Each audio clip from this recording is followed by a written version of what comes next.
खबरें जो आपको सीधे जोड़ती हैं हमसे, जिनका आपकी जिंदगी पर होता है सीधा असर। खबरों की वही तस्वीर,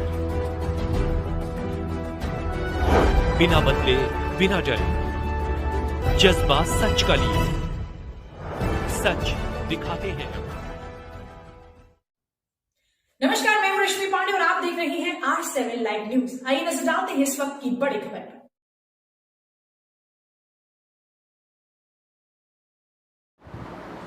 नमस्कार, आप देख रहे हैं R7 लाइव न्यूज और R7 लाइव न्यूज लगातार जनता के बीच में पहुंच रही है और आने वाले विधानसभा चुनाव को लेकर के बात कर रही है। और आज इसी कड़ी में हमारे साथ प्रगतिशील समाजवादी पार्टी के जिला अध्यक्ष आफ्ताब अहमद उर्फ रज्जू खान मौजूद हैं। उनसे हम बात करेंगे कि उनकी पार्टी के अब तक कितने संभावित प्रत्याशी रायबरेली से आ चुके हैं और उनकी पार्टी किन मुद्दों के साथ चुनावी मैदान में उतरेगी। रज्जू जी, आपका हमारे चैनल पर बहुत बहुत स्वागत है। धन्यवाद। रज्जू जी, जिस तरह से देखा जा रहा है कि 2022 का विधानसभा चुनाव करीब में है, आपकी पार्टी से अब तक कितने संभावित प्रत्याशी घोषित किए जा चुके हैं? लगभग हमारे ज़िले में 6 विधानसभा की सीटें हैं और 6 में जो है कम से कम 2-2 कैंडिडेट जो है दावेदारी पेश कर रहे हैं और पेश कर चुके हैं।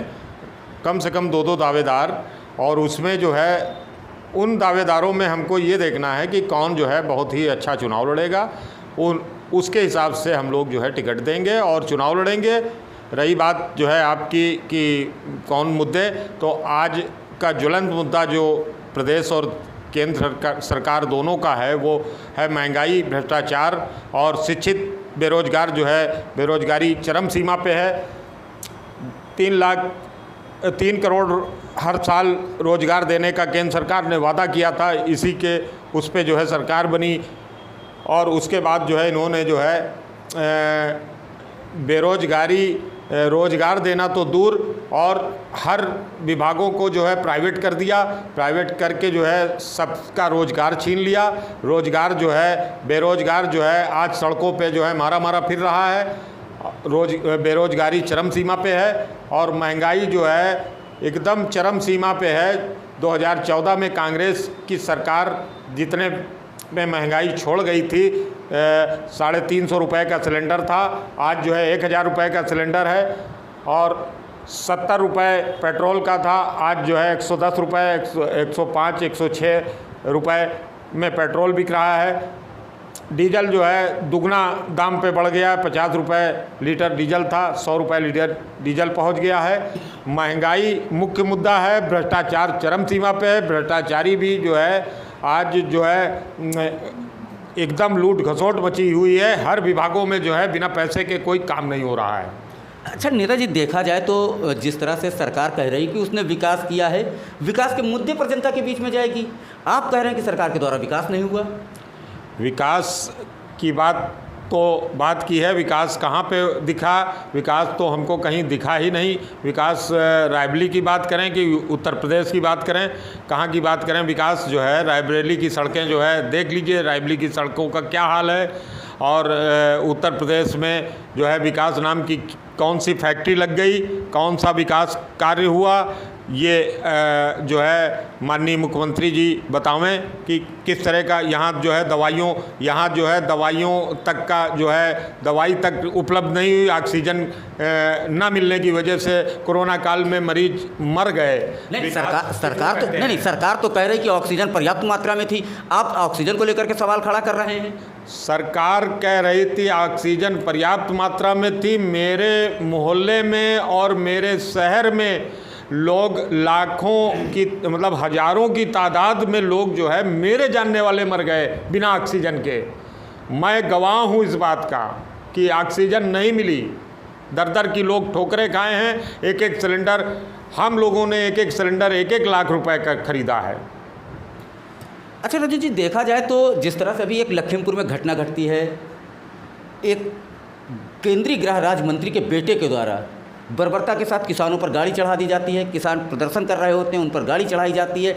उसके बाद आपकी पार्टी के राष्ट्रीय अध्यक्ष शिवपाल यादव जी जाना चाहते हैं, समाजवादी पार्टी से अखिलेश यादव जाना चाहते हैं और कांग्रेस से प्रियंका गांधी पहुंचना चाहती है, लेकिन उन्हें रोका जाता है। तो आप किस नज़रिए से उसे देख रहे हैं?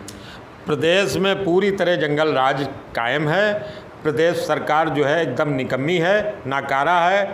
प्रदेश सरकार में जो मंत्री हैं या केंद्र सरकार के जो मंत्री हैं वो मतलब इतना ज़्यादा निरंकुश हो चुके हैं कि उसका जीता जागता उदाहरण जो है लखीमपुर की घटना है कि सत्ता के नशे में चूर एक केंद्रीय गृह राज्य मंत्री का बेटा जो है सत्ता के नशे में चूर होकर उसने गाड़ी बर्बरतापूर्वक गाड़ी चढ़ाई है। और हम लोगों की मांग है कि उसको जो है जल्द से जल्द जो है फांसी की सज़ा हो। अच्छा नेताजी, अब की बार यूपी में आपकी कितनी सीटें हैं लगभग? अब की बार तो हम लोग 403 सीट की तैयारी कर रहे हैं। 403 सीट पे चुनाव हम लोग से कह दिया गया है कि अपनी अपनी पूरी तैयारी करिए। 403 सीट पे चुनाव लड़ेंगे और माननीय राष्ट्रीय अध्यक्ष जी के ऊपर जो है ये निर्णय है कि किससे समझौता करते हैं, क्या गठबंधन करते हैं, क्या करते हैं, ये उनके ऊपर है।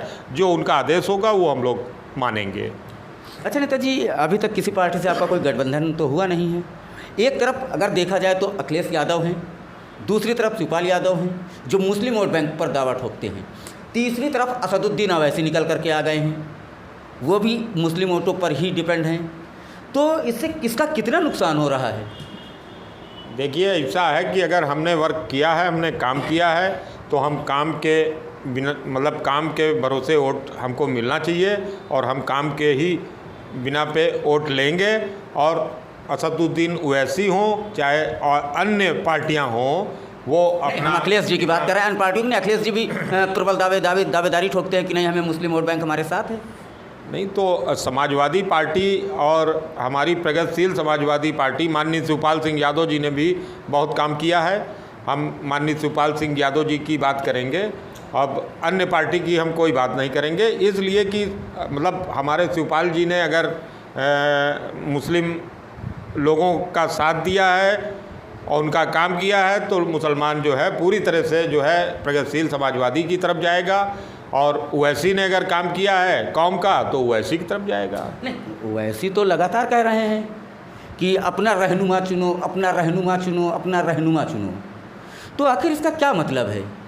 अपने कौम का लीडर चुनो, अपना लीडर चुनो। नहीं, ओवैसी जो कह रहे हैं अपनी जगह वो भी अपना काम कर रहे हैं, लेकिन ये है कि हम जो है माननीय शिवपाल सिंह यादव जी से जुड़े हुए हैं, प्रगतिशील समाजवादी पार्टी से जुड़े हैं। हमारा पूरा मानना ये है कि मुस्लिम वोट जो है माननीय शिवपाल सिंह यादव जी के साथ है, माननीय शिवपाल सिंह यादव जी के साथ ही रहेगा। नहीं तो नुकसान किसका हो रहा है? क्योंकि एक तरफ समाजवादी पार्टी, दूसरी तरफ प्रसपा, तीसरी तरफ ओवैसी, तो इससे नुकसान तो है ना किसी न किसी का। अब नुकसान किसी का भी हो, इससे हमको क्या लेना देना। हम जो है भाई हम ये चाहते हैं कि अगर हमारे माननीय राष्ट्रीय अध्यक्ष जी से अगर बातचीत सम्मानजनक हो गई तो ओवैसी से भी बातचीत चल रही है, ओम प्रकाश राजभर जी से भी बातचीत चल रही है और समाजवादी पार्टी के राष्ट्रीय अध्यक्ष जी से भी बातचीत चल रही है। अगर गठबंधन हो गया तो बहुत अच्छा रहेगा और कौम के हित में रहेगा और प्रदेश के हित में रहेगा, देश के हित में रहेगा। अच्छा, आपकी पार्टी के सबसे प्रमुख मुद्दे क्या क्या होंगे विधानसभा चुनाव में?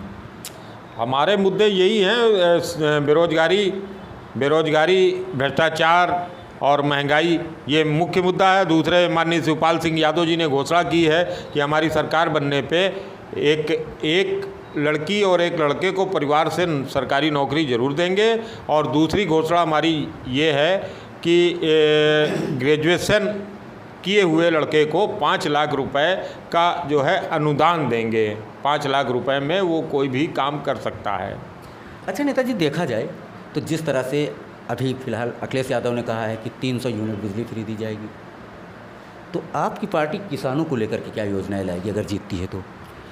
हमारी पार्टी जो है, हमारी पार्टी के मुखिया माननीय शिवपाल सिंह यादव जी ने जो है सिंचाई विभाग उनके पास रहा। हर बार जो है जब भी वो मंत्री थे, सिंचाई मंत्री, उन्होंने नहरों में पानी जो है एकदम पूरी तरह से भेजने का काम किया। कभी भी जो है सपा सरकार में पानी की कोई कमी नहीं रही और सिंचाई का कोई पैसा नहीं लिया गया। और इसी तरह जो है हमारी जो है किसानों के प्रति हम लोगों की बहुत बड़ी हमदर्दी है कह लीजिए। और जो है किसानों के लिए जो है माननीय राष्ट्रीय अध्यक्ष जी जो है बहुत ही ज़्यादा जागरूक हैं और किसानों के हित में अगर हम लोगों की सरकार बनती है तो किसानों के हित में ज़्यादा से ज़्यादा काम होगा। अच्छा, राष्ट्रीय अध्यक्ष शिवपाल यादव की रथ यात्रा लगातार चल रही है, तो आखिर इस रथ यात्रा का निकालने का उद्देश्य क्या है? इस रथ यात्रा का निकालने का उद्देश्य लोगों को जागरूक करना है, लोगों तक जो है अपनी बात को पहुंचाना है। भ्रष्टाचार, महंगाई और जो है बेरोजगारी और उसके बाद जो है मतलब महिला उत्पीड़न, ये सब मेन प्रदेश में जो है कानून व्यवस्था एकदम चरमराई हुई है। ये सब मेन मुद्दे लेकर जो है माननीय राष्ट्रीय अध्यक्ष जी शिवपाल सिंह यादव जी लोगों के बीच जा रहे हैं, लोगों को जो है अपने वो बता रहे हैं। अच्छा, कानून व्यवस्था की बात की जाए तो कानून व्यवस्था तो फिलहाल सरकार का कहना है कि ठीक ठाक चल रही है, अच्छी चल रही है, कई ऐसे इनकाउंटर भी हुए हैं। कानून व्यवस्था अगर ठीक ठाक चल रही है तो अभी प्रतापगढ़ में एक घटना हुई, एक जो है निर्दोष का इनकाउंटर हो गया, मतलब वहाँ पे कई पार्टियों ने जांच दल भेजा। नहीं तो उस पर उन पुलिस वाले पर कार्रवाई भी हो रही है। हो रही है तो घटना हुई कैसे, इसका ये भी तो जांच का विषय है। नहीं, जिस तरह से अगर देखा जाए कि अगर पुलिस वालों के द्वारा वहाँ पर गलती की गई है तो बाकायदा सरकार ने उन पुलिस वालों पर कार्रवाई करने की बात भी कही है ना, तो फिर कानून व्यवस्था पर सवाल कैसा? नहीं, गलती की गई है तो किसी की जान लेने के बाद जो है गलती मानना ये कोई बहुत अच्छी चीज़ थोड़ी ना है। ये तो पहले से मतलब पुलिस निरंकुश हो चुकी है। मैं ये कहना चाह रहा हूँ कि कानून व्यवस्था पूरी तरह से चरमरा गई है और मतलब अब रायबरेली में एक जो है अधिकारी 3.5 साल से यहाँ पे, पुलिस का एक अधिकारी 3.5 साल से यहाँ पे है, उसके बावजूद जो है उसका ट्रांसफ़र होने के बावजूद स्टे ला के फिर वो यहीं पर जमा हुआ है। ये कौन सी जो है वो है कानून व्यवस्था?